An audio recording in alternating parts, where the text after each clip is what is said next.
कैसे बेटा आप लोग? तो आप लोग वेट कर रहे थे इस सेशन का जिसमें मैं सारे इंपॉर्टेंट साइंटिस्ट आपसे डिस्कस कर लूं, क्लास 11-12 के कंप्लीट। ध्यान से सुनना। और जो बच्चे नए हैं सब्सक्राइब करना चैनल को। रीज़न क्या है? क्योंकि इस पे ऐसे सेशंस आएंगे, कई बार बच्चों को मिलता नहीं है कंटेंट। ठीक है, तो स्टार्ट कर लेते हैं। सबसे पहले बेटा मैं बात करता हूँ अर्नस्ट मेयर की। तो अर्नस्ट मेयर को डार्विन ऑफ 20th सेंचुरी बोलते हैं, ट्रिपल क्राउन प्राइज। और एक चीज़ और थी, उन्होंने कौन सी डेफिनेशन दी थी? स्पीशीज़ की। उसके बाद बात करते हैं कैरोलस लीनियस। कॉन्ट्रीब्यूशन बताओ कैरोलस लीनियस का। बाइनोमियल नॉमेनक्लेचर याद आ गया? ठीक है। उसके अलावा आर्टिफिशियल सिस्टम में उन्होंने काम किया। तो और एक बुक दी थी, बुक का नाम बताओ कैरोलस लीनियस की। सिस्टिमा नेचुराई नाम था। उसके बाद बायोलॉजिकल क्लासिफिकेशन एरिस्टोटल ने क्या दिया था? प्लांट और एनिमल की क्लासिफिकेशन विद आरबीसी और विदाउट आरबीसी, याद आया आपको? उसके बाद आर एच वी टेकर 1969 में 5 किंगडम क्लासिफिकेशन। कार्ल वू 6 किंगडम क्लासिफिकेशन। उसके बाद आ जाते हैं वायरस वाले टॉपिक में, वहाँ पर है हमारे पास इवेन वॉस्की 1892। क्या किया था बताओ? इवेन वॉस्की ने, याद करो।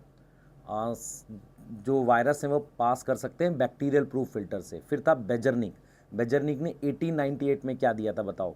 याद करो, याद करो, याद करो बेटा। तो वो है हमारे पास क्या था? Contagium vivum fluidum, infectious living fluid की बात करी थी। और 1935 में स्टेनली ने क्या दिया था? याद करो। स्टेनली ने क्या किया था? वायरस को क्रिस्टलाइज किया था। वायरस को क्या किया था? क्रिस्टलाइज किया था और बताया था वो मेनली प्रोटीन है। फिर वायरॉइड को डिस्कवर करने वाले साइंटिस्ट का नाम? कौन से साइंटिस्ट है जिन्होंने वायरॉइड को डिस्कवर किया था? T O Diener. क्या था? टीओ डाइनर नाम है। उसके बाद हम लोग बात करते हैं प्लांट किंगडम में आ जाते हैं, तो आर्टिफिशियल सिस्टम में लीनियस। और एक साइंटिस्ट है नेचुरल सिस्टम से रिलेटेड, क्या नाम है, जिन्होंने क्लासिफिकेशन ऑफ एंजियोस्पर्म दी थी फ्लावरिंग प्लांट की? क्या नाम है? Bentham and Hooker. क्या नाम है? बेंथम एंड हुकर नाम है। उसके बाद आप याद कर सकते हैं कैथरीन ईसो। कैथरीन ईसो एनाटॉमी के स्टार्टिंग में दे रखा। कौन है ये?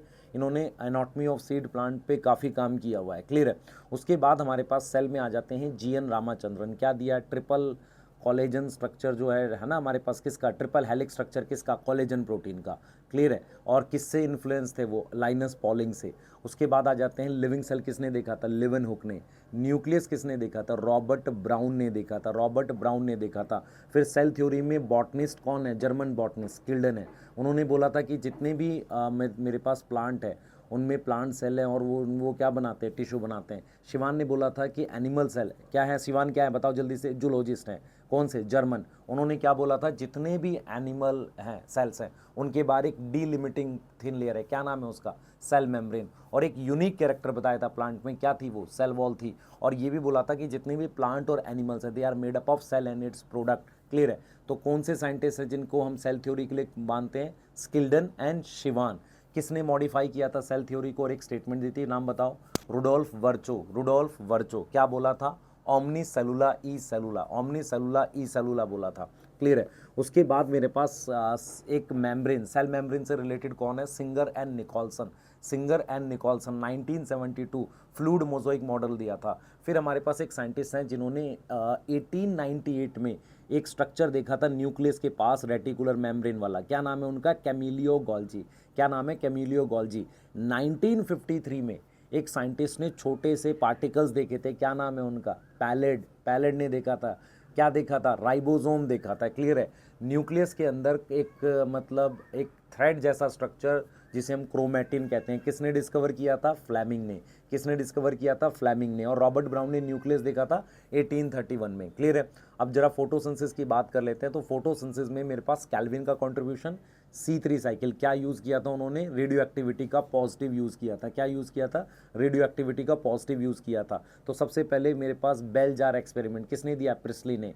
क्या बोला था? Mint plant can restore air quality. उसके बाद बेटा एक है हमारे पास एक साइंटिस्ट जिन्होंने सेम एक्सपेरिमेंट दिन में और रात में करके देखा और एक्वेटिक प्लांट पर लाइट डाली तो ऑक्सीजन का बबल बना। क्या नाम है उनका? इनगेन हाउस।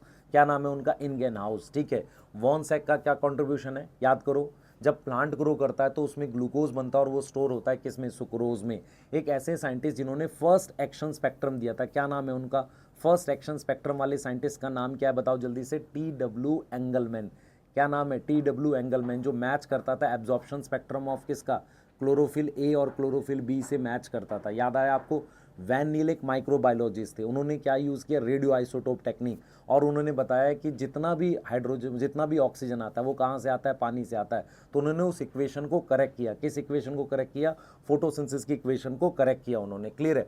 उसके बाद हम लोग बात करते हैं कैल्विन। कैल्विन ने C14 यूज़ किया, ठीक है, एल्गल फोटोसिंथेसिस में, और पहला स्टेप मतलब फर्स्ट प्रोडक्ट बताया C3 साइकिल का, पूरी साइकिल बताई, यस, और ये साइक्लिक प्रोसेस है ये बताया। C4 पाथवे से रिलेटेड साइंटिस्ट हैस्लैक, क्या नाम है उनका, हैस्लैक पाथवे, क्लेस हैस्लैक पाथवे है। उसके बाद एक साइंटिस्ट थे जिन्होंने क्या दिया था, लॉ ऑफ लिमिटिंग फैक्टर। याद करो कि दो काफ़ी सारे फैक्टर में से वो फैक्टर कंट्रोल करता है जो इसका रेट मोस्ट लिमिटिंग होता है। क्या नाम है उनका, क्या नाम है, याद करो, उनका नाम है हमारे पास ब्लैकमैन, 1905। क्या नाम है, 1905, ब्लैकमैन। अच्छा, ग्लाइकोलिसिस से रिलेटेड 3 साइंटिस्ट, उन्हीं के नाम पे पाथवे, क्या नाम है, Embden, Meyerhof Parnas, Embden, Meyerhof Parnas. Krebs cycle, Hans, Krebs cycle किसने दिया, क्रैब ने, ठीक है। क्रैब साइकिल से रिलेटेड हमारे पास क्या है, क्रैब है, ठीक है। उसके बाद हम बात करते हैं पीजीआर की। तो पीजीआर में सबसे पहले हमारे पास कौन है, डार्विन, क्लियर, फ्रांसिस डार्विन और चार्ल्स डार्विन। कौन से प्लांट पे काम कर रहे थे, कैनरी ग्रास। किस पे काम कर रहे थे बेटा, कैनरी ग्रास पे काम कर रहे थे। उसके बाद FW वेंट ने किस पे काम किया था, अवीना कोलियोप्टाइल पे। उन्होंने अगार प्लेट पे ऑक्सीजन को अलग किया था।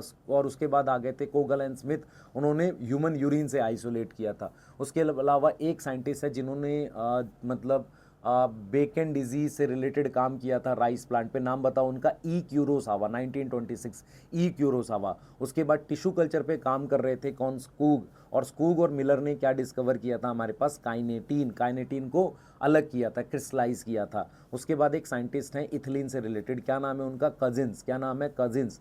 और मिड 1960s में 3 केमिकल डिस्कवर हुए, डॉर्मिन इनहिबिटर बी और एप्सिशन 2, यस, जो बाद में पता चला क्या है, एब्सिसिक एसिड है। उसके अलावा बेटा क्लास 12 में आते हैं पी महेश्वरी, पंचानंद महेश्वरी, उन्होंने इंट्रा ओवेरियन जो होता है ना, इंट्रा ओवेरियन फर्टिलाइजेशन है ना, वो उस पर काम किया था। उसके अलावा मेंडल, मेंडल ने क्या दिया था, हाइब्रिडाइजेशन एक्सपेरिमेंट दिया था। ईयर क्या है, 1856 से 63, और कौन से ईयर में पब्लिश किया है, 1865 में, यस। अच्छा, 3 साइंटिस्ट जिन्होंने रीडिस्कवर किया मेंडल के काम को, कार्ल कॉरेंस, टेस्मार्क, डी वरीस, यस, कार्ल कॉरेंस, टेस्मार्क, डी वरीस। अच्छा, क्रोमोसोमल थ्योरी से रिलेटेड कौन है, सटन एंड बोवेरी, कौन है, सटन एंड बोवेरी। ईयर क्या है, 1902, और इनमें से chromosomal theory based on segregation किसने दिया, सटन ने। एक्सपेरिमेंटल वेरिफिकेशन किसने दिया, TH मॉर्गन ने। TH मॉर्गन ने किस पे काम किया, लिंकेज पे, ड्रोसोफिला पे काम किया है। TH मॉर्गन ने डायहाइब्रिड क्रॉस कराए थे। तो एक उसके स्टूडेंट थे जिन्होंने क्या बोला था कि distance is directly proportional to recombination frequency. नाम बताओ उनका, नाम बताओ, नाम है स्टर्टी वेंट, क्या नाम है, स्टर्टी वेंट नाम है। अच्छा, एक साइंटिस्ट है जिन्होंने सेक्स डिटर्मिनेशन पे काम किया है, जिन्होंने बोला था कि 50% स्पर्म में वो स्ट्रक्चर दिखता है और 50% में नहीं दिखता है। क्या नाम है उनका, हैंकिंग, क्या नाम है उनका, हैंकिंग। ईयर क्या है, याद आ रहा है, 1891, ईयर क्या है, 1891, हैंकिंग। हैंकिंग के बाद हमारे पास डाउन सिंड्रोम किसने दिया, लैंगडन डाउन ने। ईयर याद है आपको, 1866, लैंगडन डाउन ने डाउन सिंड्रोम मतलब पे बात करी थी। उसके बाद आ जाते हैं मॉलिक्यूलर पे बात कर लेते हैं बेटा। मॉलिक्यूलर में सबसे पहले मिशर, 1869 में उन्होंने क्या देखा था, न्यूक्लिन देखा था। विल्किंस और फ्रैंकलिन ने क्या किया था, याद करो, एक्सरे क्रिस्टलोग्राफी, क्या किया है, एक्सरे क्रिस्टलोग्राफी किया है, का मतलब एक्सरे स्ट्रक्चर दिया है डीएनए का। उसके बाद मेरे पास आ जाते हैं बेटा चारगाफ। चारगाफ ने क्या बताया था, एक रूल दिया था, A/T=G/C/1 कांस्टेंट, ये दिया था किसने, चारगाफ ने। डबल हेलिक्स मॉडल किसने दिया, वॉटसन क्रिक ने। किस ईयर में दिया, 1953 में। उसका हॉलमार्क क्या था, complementary base pairing. Central dogma किसने दिया है, क्रिक ने दिया है। सेंट्रल डोगमा किसने दिया है, क्रिक ने दिया है। फिर उसमें रिवर्स ट्रांसक्रिप्शन खोजी गई, क्लियर है। उसके बाद हमारे पास आ जाता है कि 1928 में एक साइंटिस्ट थे जिन्होंने बताया था कि जो है ट्रांसफॉर्मिंग प्रिंसिपल होता है कुछ, जो आर को एस में कन्वर्ट करता है। क्या नाम है उनका, ग्रिफिथ, क्या नाम है, ग्रिफिथ। अब ट्रांसफॉर्मिंग प्रिंसिपल डीएनए, ये किसने बताया था, एवरी मैककार्टी मैक्लियोड ने। किसने बताया, एवरी मैककार्टी मैक्लियोड ने बताया।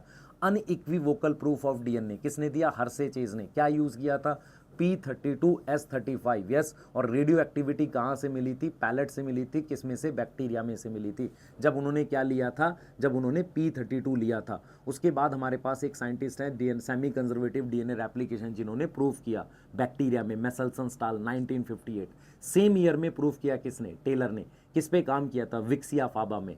टेलर ने क्या लिया था, रेडियो एक्टिव थाइमिडिन। मेसेल्सनस्टाल ने क्या लिया था, N15 और N14 और caesium chloride density centrifugation method से डीएनए को अलग किया था। उसके बाद हमारे पास आ जाता है बेटा, हमारे पास आ जाता है हर्षे-चेज़ ना, उसके बाद आ जाता है टेलर, टेलर के बाद जॉर्ज गैमो। याद करो जॉर्ज गैमो ने क्या किया था, जॉर्ज गैमो ने बताया था कि भाई ट्रिपलेट होते हैं, जेनेटिक कोड कैसे होते हैं, ट्रिपलेट 4⁻³ 3 न्यूक्लियोटाइड चाहिए। उसके बाद आया सिवेरो ओकोवा, उन्होंने एंजाइम दिया polynucleotide phosphorylase. H G. Khorana copolymer और होमोपॉलीमर। किसी को याद है नीरनबर्ग ने क्या किया था, cell free synthesis of protein. क्या दिया था, cell free synthesis of protein दिया था, याद करो cell free synthesis of protein. Severo Ochoa के एंजाइम का नाम polynucleotide phosphorylase. Template free RNA synthesis करी थी। डेसिफरिंग के लिए हम किसको मानते हैं, नीरनबर्ग को। और पहला जेनेटिक कोड ट्रिपल हमारे पास डेसिफर हुआ था, क्लियर है। और हमारे पास लैक ऑपिरॉन के लिए साइंटिस्ट का नाम Jacob and Monod. DNA fingerprinting से रिलेटेड एलेक जेफरी। और जो ह्यूमन जीनोम प्रोजेक्ट से रिलेटेड है मेरे पास क्या, सेंगर मेथड, जिसमें ऑटोमेटेड डीएनए सीक्वेंसिंग के लिए बात करी थी। अगर मैं आपसे पूछूं कि उसमें माइक्रोब्स में मेरे पास अलेक्जेंडर फ्लेमिंग ने बताया था फर्स्ट एंटीबायोटिक डिस्कवर करी थी पेनिसिलिन। उसका वर्क स्टैब्लिश किया था अर्नेस्ट चोएन, होवर्ड फ्लोरे, तीनों को नोबेल प्राइज मिला था। उसके बाद father of Indian ecology Ramdev Mishra, clear है। अच्छा मेरे पास जो लॉजिस्टिक ग्रोथ कर्व है उसके साथ एक नाम दे रखा है वर्लहुल्स्ट पर्ल, वर्लहुल्स्ट पर्ल, क्लियर है। उसके बाद मुझे बताओ एक एक एक, एक प्रिंसिपल है जिसमें दो स्पीशीज इनडेफिनेटली नहीं मिल सकती, एक को एक्सटिंक्ट होना पड़ेगा, गॉस कॉम्पिटिटिव एक्सक्लूजन प्रिंसिपल। एक साइंटिस्ट ने वो बताई थी मेरे पास वार्बलर्स। वार्बलर्स क्या होती है, बर्ड्स होती हैं। वार्बलर्स के बारे में बताया था, क्या नाम है उनका, वार्बलर्स मैकआर्थर। क्या नाम है, मैकआर्थर, क्लियर है। और फादर ऑफ इंडियन सॉरी हमारे पास इकोसिस्टम टर्म किसने दी थी, एजी टांसले। किसने दी थी, एजी टांसले ने। बायोडाइवर्सिटी टर्म किसने दी थी, सोशियोबायोलॉजिस्ट, हमारे पास क्या नाम है उनका, सोशियोबायोलॉजिस्ट क्या नाम है, एडवर्ड विल्सन। रॉबर्ट मे ने क्या किया था, क्या बोला था, टोटल स्पीशीज कितनी है, 7 मिलियन है। ये किसने बोला था, रॉबर्ट मे ने बोला था। स्पीशीज और एरिया कैसे बढ़ते हैं, किसने बताया था, एवी हम्बोल्ट। कहाँ काम कर रहे थे, साउथ अमेरिकन जंगल में, जेड की बात करी थी उन्होंने। उसके बाद आ जाता है बेटा हमारे पास रिवेट पॉपर हाइपोथेसिस, किसने दिया है, पॉल एलरिच, स्टैनफोर्ड के इकोलॉजिस्ट थे। उसके बाद हमारे पास आ जाता है एक long term ecosystem plot experiment, किसने दिया था, डेविड टिलमैन ने दिया था, क्लियर है। तो मेरे हिसाब से वो साइंटिस्ट हैं जो मैंने सारे बता दिए। एक बार इस सेशन को 2 से 3 बार जरूर सुन लेना एग्जाम से पहले, आपको फायदा होगा। ऐसे मैं छोटे छोटे सेशंस आपको बना के दे रहा हूँ, ठीक है बेटा। और चैनल को सब्सक्राइब रखना ताकि आपको फायदा हो, और बच्चे जितना एफर्ट हो सकता है उतना करेंगे आपके लिए। Thank you so much.